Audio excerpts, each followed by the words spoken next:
C'est un feuilleton qui n'en finit pas.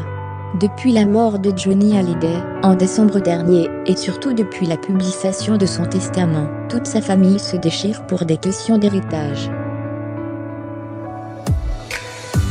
Laura Smith et David Hallyday, les aînés du rocker, cet immense poilu, et ont donc attaqué en justice leur belle-mère, Laetitia Hallyday.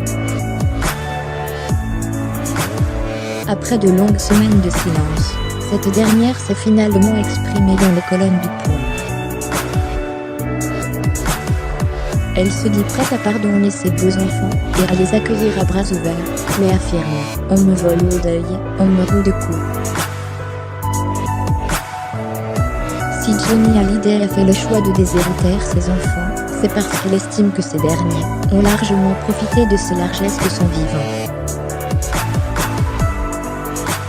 Sa fille Laura, notamment, touchait 5 000 € par mois, afin de rembourser le crédit d'un appartement à Saint-Germain-des-Prés.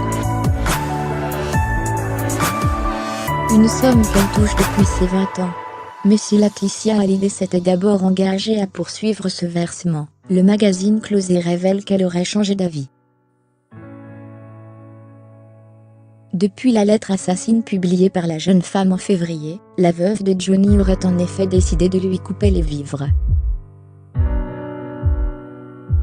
En prenant cette décision, Laetitia Hallyday serait allée à l'encontre du vœu de son mari, brisant le pacte qu'il avait scellé avec sa fille lors de l'achat de cet appartement.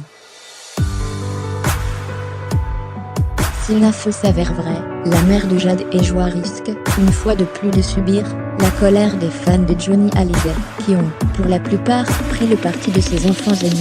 Crédit photo, Stéphane Alamamba _Supa.